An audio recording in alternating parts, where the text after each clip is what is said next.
Hey YouTube, today we're going to talk about one of my hot buttons, and what we're going to talk about is the misuse of the word rare.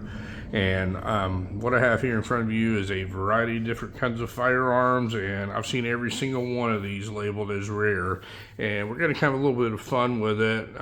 We have this little discussion here, and we're going to pick out what is the rarest firearm on this table here. I've picked out these few here because I've seen them all labeled as rare at one time in my life, and we're going to decide whether they really are rare or not. Now, before we really get started, I'm going to let you know that every one of these firearms have been safety checked and cleared before I turn this camera on, and we're safe to pick any of them up. As if and when I pick any of them up, I will let you know that they're not loaded. So what does the word rare mean? Rare means it's very scarce and there's not many of them around.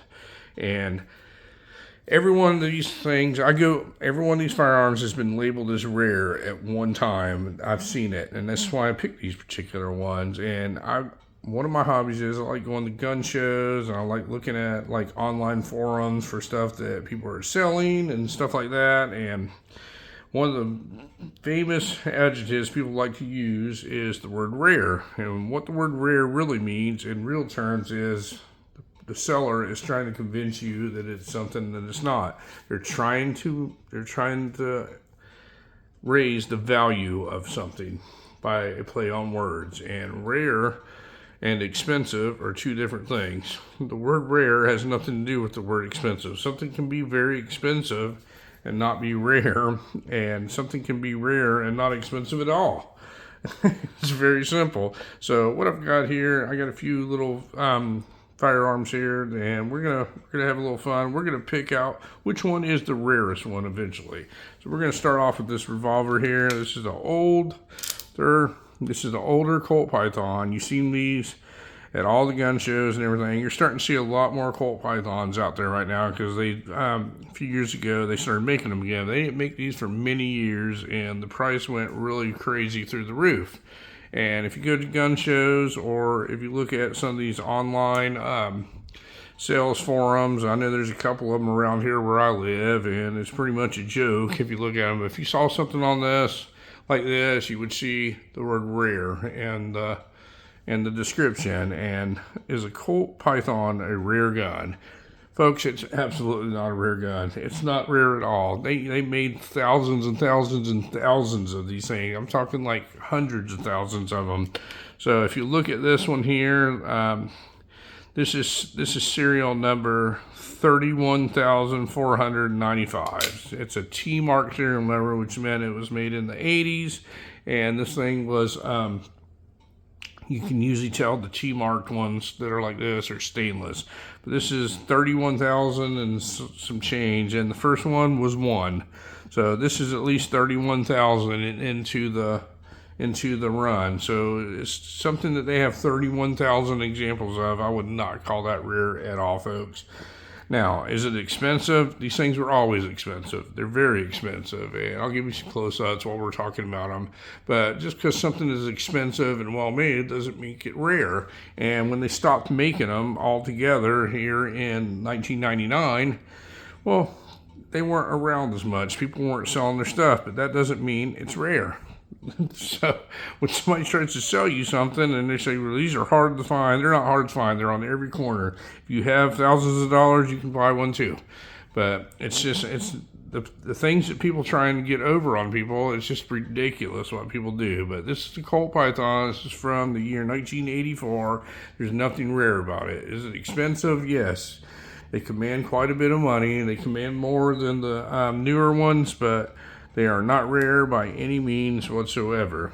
Next one we're going to look at, it's really funny, is this is one of my favorite handguns that I have. This is my World War I original Colt 1911. This is from the World War I era. This is not an A1. This is an actual Colt 1911. This was made in the year 1918. If you look real close, you can see the serial number on it. It's 527,565.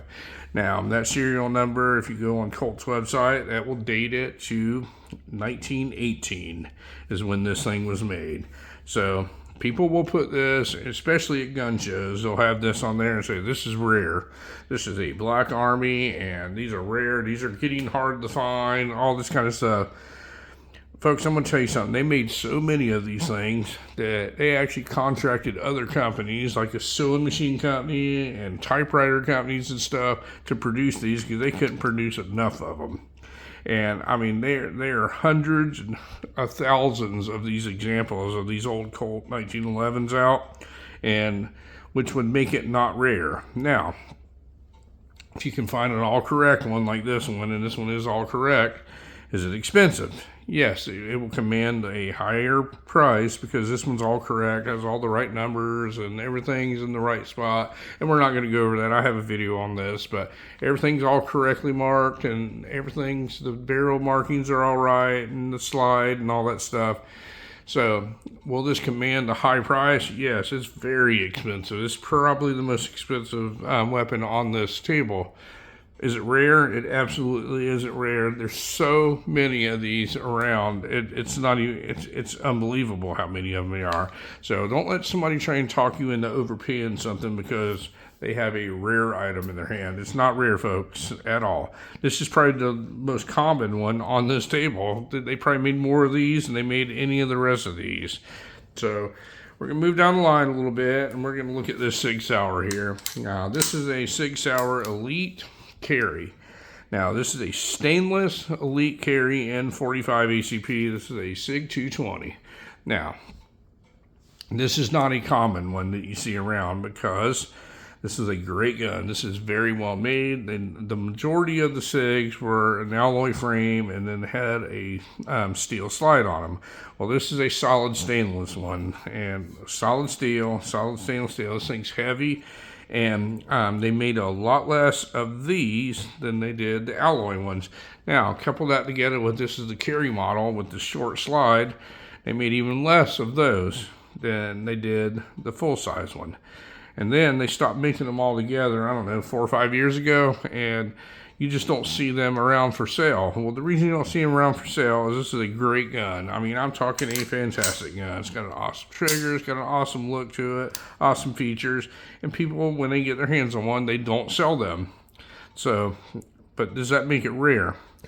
It's not rare, but I would say this is probably more rare than this Colt Python or this Colt 1911 here. They probably made less of them because they did it for a smaller amount of time, and there's less of them out there, and they don't make them anymore. So I would say it is more rare, but to call something like this rare, no, it's expensive. This thing is somewhat a pretty expensive handgun to buy. If you just go out and buy one of these things, when they were brand new, they were pretty pricey to buy one. Now, since you have to pick between the very few that are for sale out there, you have to pay whatever the person's asking, and they're a little bit more expensive. But I would not call this rare. I would call this maybe a little bit more scarce than the rest of the things on here, but definitely not rare. So we're going to move on to another revolver here. And this, folks, I've talked about this gun before. This is one of my favorite revolvers. This is a 629, and this is a -3 model. And this is what they call a classic hunter. Now, if you know anything about Smith revolvers, Smith & Wesson vintage Smith & Wesson revolvers, the 629 end frame usually has a half lug on it. And usually the common size for this barrel length is 6.5 inches. Well, this one here is made with 6 inches. They shortened it down to 6 inches, got a full underlug on it, and it has no flutes in the cylinder, so it's got an unfluted cylinder. I'll show you a little close-ups of it here, and just a regular Smith & Wesson 629, but they did these couple changes. It was a limited run here. Now, I do not know how many of these they made. I've heard somewhere around 1,500 to 2,000 total. Now, that sounds like a lot, but in all the times and all the years I've been messing with guns, I have seen 3 of these total in my life, and this is one of them. 3 total.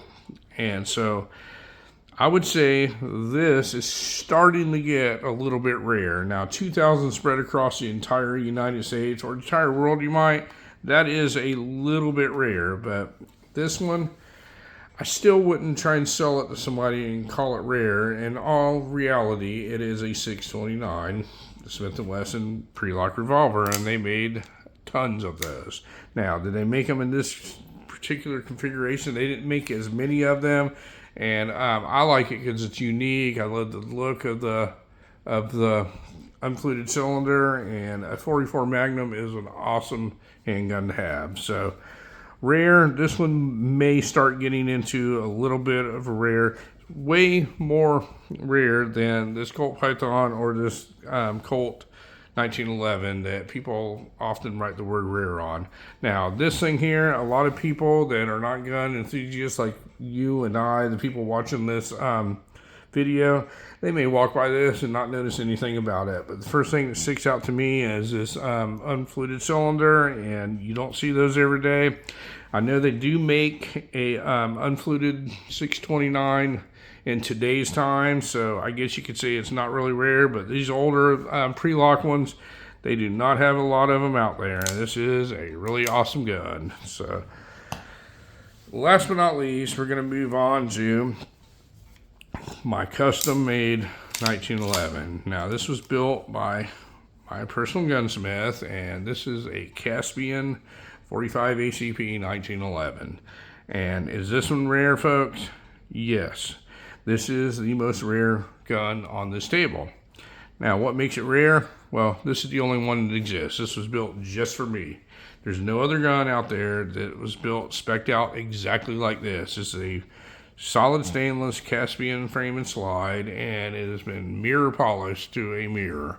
And it was done by my gunsmith who lives here locally to me, and it was done just for me. And all the parts were picked out by myself and him, and it has an Ed Brown barrel in it, has an Ed Brown beaver tail on it.